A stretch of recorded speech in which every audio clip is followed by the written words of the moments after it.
इस अजपा जाप में निरंतर नाम जप होता है, कंठ से, हृदय से, नाभि से। पहले जिह्वा से प्रारंभ होता है, धीरे धीरे हल्का सा उच्चारण करते हुए, नाम का ध्यान करते हुए, फिर वो उतरेगा, फिर कंठ से होने लगता है, फिर हृदय में नाम अंकित हो जाता है और बार बार नाम स्फुरित होता है, फिर नाभि से नाम अर्थात नस नाड़ियों में नाम का स्वरूप प्रकाशित हो जाता है। अगर हम 1 वर्ष जिह्वा से अभ्यास कर लें तो अपने आप कंठ से जप होने लगेगा, और यदि हम 2 वर्ष कंठ से अभ्यास कर लें तो तीसरे वर्ष में नाभि में पहुंच जाए। निरंतर खान पान करते समय भी ध्यान देते हुए, ये महापुरुषों के अनुभव की बात है। 1 वर्ष यदि हम सतत नाम जिह्वा से ले या मंत्र जपे, ओठ बंद करके जिह्वा हिलाते हुए, तो 1 वर्ष के अंतर्गत इतना अंतःकरण पवित्र हो जाएगा कि कंठ से अपने आप हो जाएगा। कंठ से जब शुरू हो तो 2 वर्ष तक यदि कंठ से हो तो हृदय में, नाभि में उतर जाता है, और यदि सावधानी पूर्वक नाभि में, जो हृदय में जप हो रहा है, ध्यान सहित हम उसका सुमिरन करने लगे तो बहुत शीघ्र अजपा जाप प्रारंभ हो जाता है। फिर करना नहीं पड़ता, बैठा है, खड़ा है, चल रहा है, फिर रहा है, वो अपने आप नाम स्फुरित हो रहा है। रोम रोम रग रग में नाम का आनंद छा जाता है। उसमें माला की जरूरत नहीं होती, उसमें बाहर कोई अंगुली चलाने की जरूरत नहीं होती, वो अंदर ही अंदर, अंदर ही अंदर स्वयं चलता है। अजपा जाप में भोजन कम होना चाहिए। अगर एक समय पाने से आपका काम चल जाए तो बहुत अच्छा है। अगर 2 समय पाए तो थोड़ा थोड़ा भोजन पाए। नींद 5 घंटे से अधिक नहीं होनी चाहिए। एकांतवास अधिक से अधिक होना चाहिए। अजपा जाप का अभ्यास करने वाले साधक को गद्दा, तकिया, ये सब जो बहुत सुखद आसन है, इनका प्रयोग नहीं करना चाहिए। भजन का खजाना सदैव अपने हृदय तिजोरी में गुप्त रखें। 24 घंटे आपको केवल एक ही लक्ष्य होना चाहिए, अजपा जाप। अंदर हमारे मंत्र चल रहा है कि नहीं, नाम चल रहा है कि, आपको एक ही बात देखनी, जो भी सेवा बने उसे आराम से करते रहो, शीघ्रता पूर्वक नहीं, लेकिन आपको अंदर से देखना है आपका नाम चल रहा है, मंत्र चल रहा है कि नहीं। नहीं चल रहा तो तत्काल सावधान होकर उसे चलाओ। भोजन सात्विक होना चाहिए। जो उपासक सदैव जप परायण रहना चाहता है, उसे चाहिए कि अधिक चावल ना खाए, क्योंकि चावल बादी और गैस बनाने वाला होता है और आलस्य प्रमाद बढ़ता है। और मूंग की दाल, पतली रोटी या भिक्षा की रोटी या कोई सब्जी 1 वक्त या 2 वक्त थोड़ा थोड़ा करके पाले। रात में दूध उतना ही गर्म पिए जितना सहज में पिया जाए। अधिक चाय जैसा गर्म पिएंगे तो ब्रह्मचर्य नाश का कारण बन जाएगा। मीठा और नमक अगर छोड़ दो तो बहुत अच्छा है, नहीं तो बहुत कम से कम पाओ। अगर आपको अजपा जाप निरंतर भजन करना है, चावल, खट्टा दही, खटाई, बहुत मात्रा में तेल, लाल मिर्च, मसाला, मूंगफली, गोभी, प्याज, लहसुन बिल्कुल नहीं पाना चाहिए।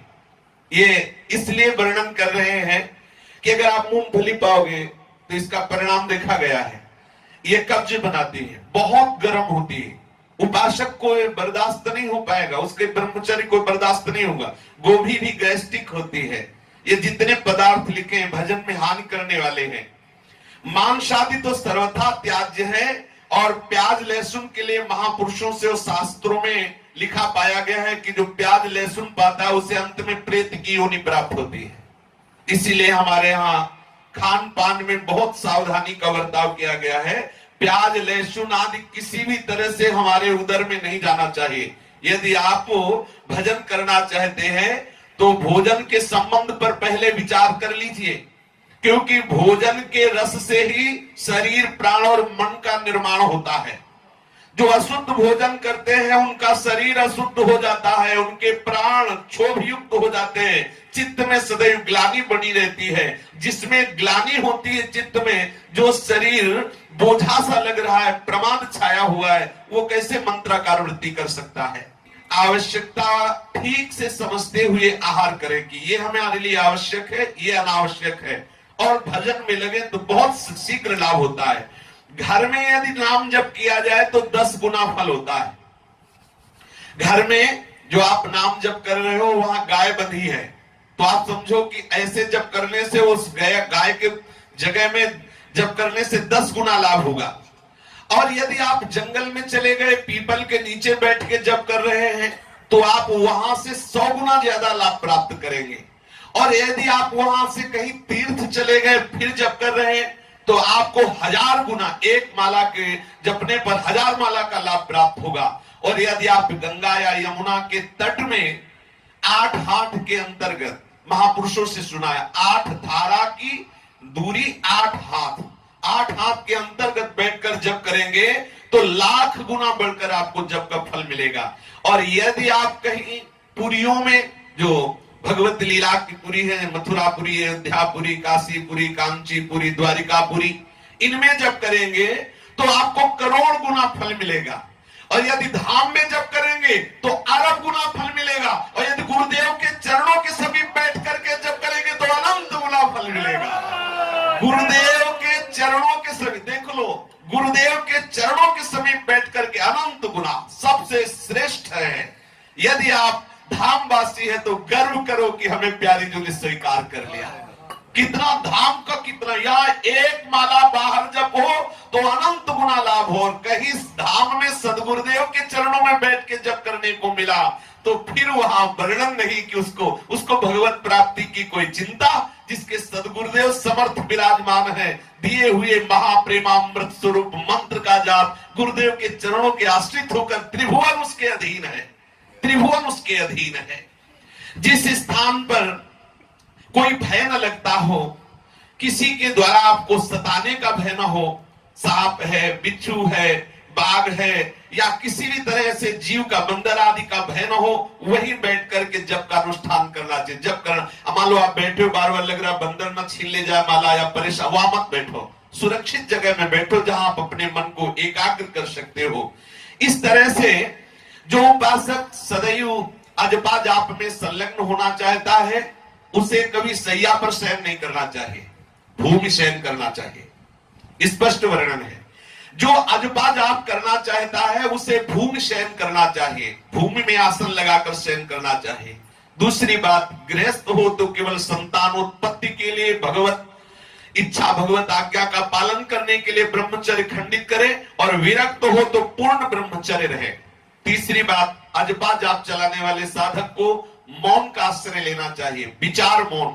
आवश्यक है तो बोले, नहीं तो चुप, जरूरी नहीं कि हम उसको उत्तर दें, नाराज हो तो बना रहे। चौथी बात, गुरु आज्ञा के अधीन जीवन होना चाहिए। गुरु सेवा और गुरु आज्ञा की अधीनता जप सिद्धि में बहुत आवश्यक है। यदि गुरु की अवहेलना, मंत्रदाता की अवहेलना कर दे तो चाहे सर के बल खड़ा होकर मंत्र जप करे, कभी सिद्ध नहीं हो सकता। गुरु अवहेलना कर दे, गुरु की अवज्ञा कर दे और फिर सोचे कि हम तप कर लेंगे, तो मंत्र अधिष्ठात्र देवता ही तुम्हें बाधित कर देगा। जैसे गुरु की अवहेलना की काकभूषुंड जी ने, और मंत्र जप कर रहे हैं शिवालय में भगवान शिव का, तो शिव जी ने श्राप दे दिया, जा अजगर योनि को प्राप्त हो जा। इसलिए मंत्रदाता गुरुदेव की सेवा और अधीनता और ब्रह्मचर्य रहने वाले उपासक को त्रिकाल स्नान का नियम लेना चाहिए, 3 बार स्नान करना चाहिए। भूल से भी कोई पाप कर्म ना बनने पावे। नित्य गुरुदेव को अपनी दिनचर्या मतलब उनके सामने पेश करना चाहिए कि आपने जो हमें आज्ञा की, हमारा चल रहा है कार्य। गुरु की दृष्टि में आपकी दिनचर्या होनी चाहिए। और आप स्तुति एवं कीर्तन, अजपा जाप बढ़ाने के लिए करते रहे। आराध्य देव की स्तुति, आराध्य देव का कीर्तन, और थोड़ी मानसिक सेवा। अगर आप अजपा जाप करना चाहते हैं तो उसके लिए मन का एकाग्र होना आवश्यक है, और मन एकाग्र करने के लिए मानसिक सेवा आवश्यक है। यदि आपको चिदानंद में प्रभु का भाव नहीं आ रहा है तो जो सिंहासन में विराजमान प्रभु हैं वो चिदानंद ही हैं, उनका भाव करके उनकी मानसिक सेवा प्रारंभ करें, जिससे मन आपका पवित्र होगा, तो मानसिक जाप में आपको बहुत सहयोग मिलेगा। गुरु में दृढ़ विश्वास कि जो गुरु जी ने मंत्र दिया है, जो जप दिया है, निश्चित इससे हमारा परम कल्याण हो जाएगा। जो अजपा जाप करना चाहता हो उसे भ्रष्ट स्त्री से कभी बात नहीं करनी चाहिए। जो व्रतों का उल्लंघन करके संकल्प लेकर उनको तोड़ देते हैं, ऐसे कभी उपासकों का भी संग नहीं करना चाहिए। आज संकल्प किया ऐसा नहीं करेंगे, इतना जप करेंगे और कोई मर्यादा नहीं, सब तोड़ दे, तो ऐसे उपासकों के संग से अजपा जाप करने वाले साधक को बाधा लग जाएगी, उसका हृदय भी शिथिल होने लगेगा। जो नास्तिक है उससे संभाषण नहीं करना चाहिए, कभी झूठे मुंह नहीं रहना चाहिए। अजपा जाप करने वाले उपासक को चाहिए यदि वो कुछ पाया है तो तत्काल 3 बार आचमन करे, कुल्ला करने के बाद आचमन करे, क्योंकि उसे प्रतिक्षण मंत्र जप करना, झूठा मुंह रहेगा, झूठे मुंह मंत्र नहीं जपा जाता। और कभी किसी से असत्य भाषण न करे, कभी किसी से कपट भरा भाषण न करे। अनुष्ठान जो अजपा जप का लिए हुए कि मैं निरंतर नाम जप करूंगा, कोई कसम न खाए। हम ये बोल रहे तुम्हें विश्वास हो तो मान लो, नहीं तो हम कसम नहीं खाएंगे। कोई शपथ न ले, कभी भी किसी तरह की कोई कसम न खाए। ये महापुरुषों के अनुभव है, बाधा पड़ जाएगी भजन में। इसलिए कभी भी उपासक को कसम नहीं खानी चाहिए कि मैं, अब प्राय लोग कह देते हैं अरे भाई भगवान की कसम खाते हैं, भगवान को तुमने फ्री समझ रखा है क्या? हमारे प्राणाराध्य, हमारी जान ले लो, लेकिन हम कसम नहीं खाएंगे अपने आराध्य देव की। ये नियम होना चाहिए। अनुष्ठान आरंभ कर देने पर यदि कोई मर जाता है तो भी आप अनुष्ठान न छोड़े, कोई जन्म ले रहा है तो भी अनुष्ठान नहीं छोड़े। जो भजन का अनुष्ठान है, जो सेवा का अनुष्ठान है, मरने वाले मरते रहे, जन्मने वाले जन्मते रहे। ऐसा नहीं है कि वो मर गए तो हमारा भजन बंद, बोले आज से भजन बंद, तो सबसे ज्यादा तो घातक हो गया ये मरना कि हमारा भजन छूट गया। जन्मने मरने के सोच में भजन नहीं छोड़ना।